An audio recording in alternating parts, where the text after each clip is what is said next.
I love this team. This squad of players we've got right now, I love them. I've got like a football crush on them. I think I've got a man crush on some of them. I'm not going to say who, that's secret. I think I've got a man crush on a couple of these players in this team. The harmony, the team morale at the minute is just through the roof. The togetherness is just, it's fun. They're having fun. On the pitch, off the pitch, goal celebrations, you can tell it's just fun. It's a fun place to be around. And as a fan, witnessing it, it makes it more fun being a fan. I love this right now. This season's going fantastic well. 4th in the league is unbelievable, but so is the squad, because they are a team. You know, I said before the Tottenham game yesterday, I think they've maybe got better players. Individually, I think they've got the best player on the pitch, but we've got the better team, and I believe that. And I seen that yesterday with Solskjaer's bleeding head, getting up to carry on, the goal celebration after the second one. Anyway, Declan Rice called into TalkSport this morning. I had a little listen. I've decided to dissect a few things. There's a couple of interesting points. I thought it was a really good interview. Alright, confession. One of my man crushes is Declan Rice. Alright, I'll admit it. Not just as a player, but as a man. Because he is a fantastic person. You know, the leadership qualities he shows, that his personality shines through on social media. And when he does these interviews, you can tell he loves West Ham. You can tell he loves the fan base. And it's hard not to just love Declan Rice and want him to do really well in his career as a person, as Declan Rice, not just as Declan Rice, the West Ham player. But anyway, his interview. So first of all, he spoke about the morale in the team. He basically said that this is the best West Ham team he's been part of for unity and banter. You can see that. That's no surprises, but it's reassuring. It's good to hear. And you can almost hear the happiness in Declan's voice when he was talking about it. And he was talking about how the mentality has changed from last season, that, you know, that game last season, they might have conceded more goals in the second half, but this year they stuck together, they fought together, they give 100% for each other, left everything on the pitch, and we got the win off the back of it. Now, that's nothing new, but it's nice to hear it from him anyway. But what he said next was what I loved. He basically said, we don't fear anybody. You know, we know we can score, we know we've got goals in us, we know we can keep clean sheets, but we don't fear anybody. I just love that mentality, that mindset that they've got at the minute. They go into every game believing they can win. We've got Man City up next. You can tell that's training ground this week's going to be absolutely bouncing. They're going to be buzzing.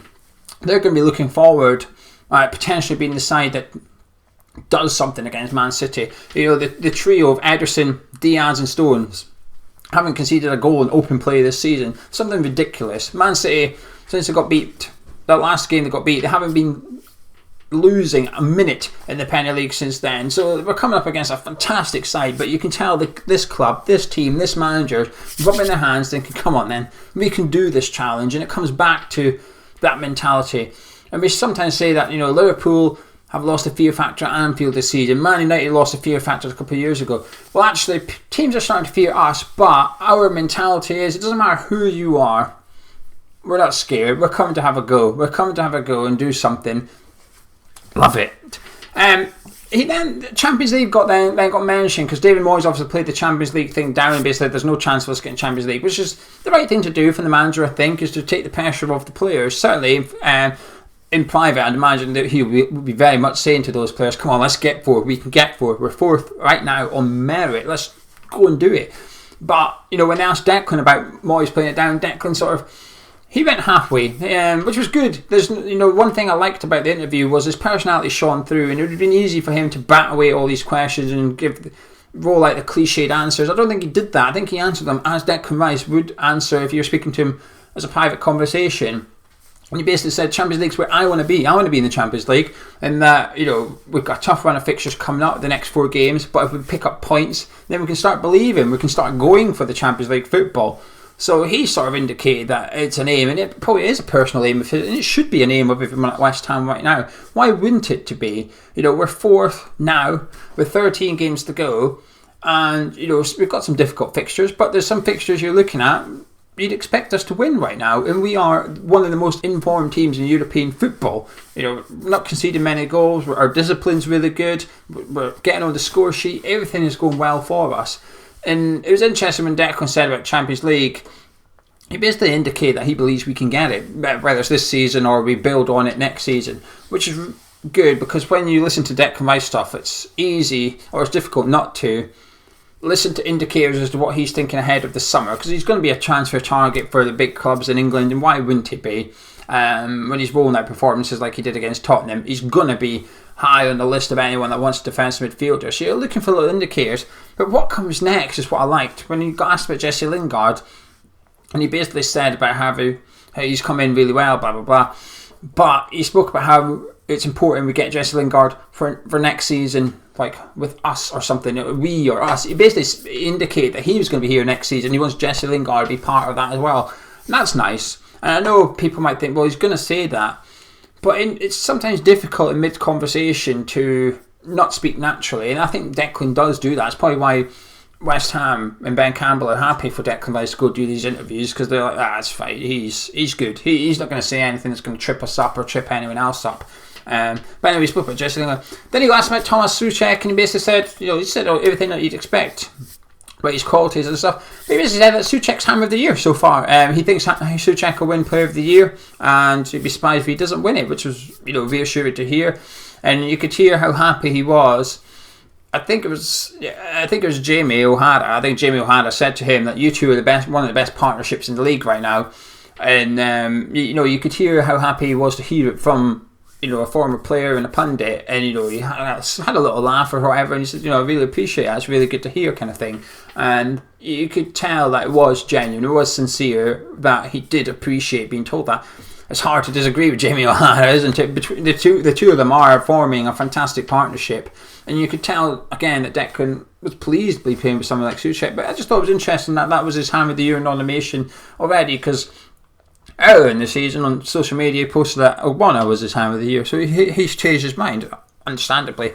But the interesting bit, the fun bit, if you like, there was two fun bits. The second from last fun bit was about how we got asked about Mourinho's comments. It was about David Moyes' records, and that's the first time Moyes has beat Mourinho. Was that like a part of the motivation?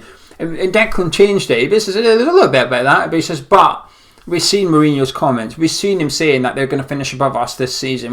And it was on Tottenham's YouTube channel as well. And he basically said, that's like all the motivation we need. That motivates him and the team. They want to go out there and prove them wrong, prove West Ham right. He said, none of that. That's not happening. Yeah, you're talking down to us. We're here, on merit. And I just liked it. Stuff like that, it makes you smile as a fan. You think, go on, Declan, go on, son. Leading into my man crush on Declan Rice. But the last part, which was, it just shows his personality, because they basically said to him, right, you've got to go, you're away to training, thanks Declan. He said, I've got one thing I want to ask Ali McCoist. So just go on then, what have you got? And he said, well, how does it feel? 55 titles this season for Rangers. McCoist is happy, and I just thought, listen, I don't like Rangers, okay? I don't like Rangers, but it's just Declan's personality shining through, you could tell, everyone's really affectionate towards him in the media game as well. He plays the game well, and for a guy that's made such big decisions, with his international status and stuff, he handles himself really well. But this squad harmony is fantastic. Oh, I forgot, I was going to click this picture at the start. This is the problem with editing, isn't it? I could just edit it in. So I need to click buttons. So look at this picture. You probably all seen it. But this is the type of meme. Declan posted this on his social media last night, part of the celebration of the second goal. His drumming needs a little bit of work there. But you just know that photo would have been going around the players' WhatsApp group and stuff as well. He's posting it. Mikel Antonio was posting a picture up as well, calling the band Backstreet Moyes and stuff. And it's a good time to be a West Ham fan, but not just a West Ham fan. It's a good time to be a West Ham United player. And when you're working in the media department at the club or something like that, it must make your job 100 times easier when you're working with players like this, when the results are going well. And there is a correlation. There's absolutely a correlation between happiness and results. And because we're winning, the harmony's really good. The squad's togetherness is really good.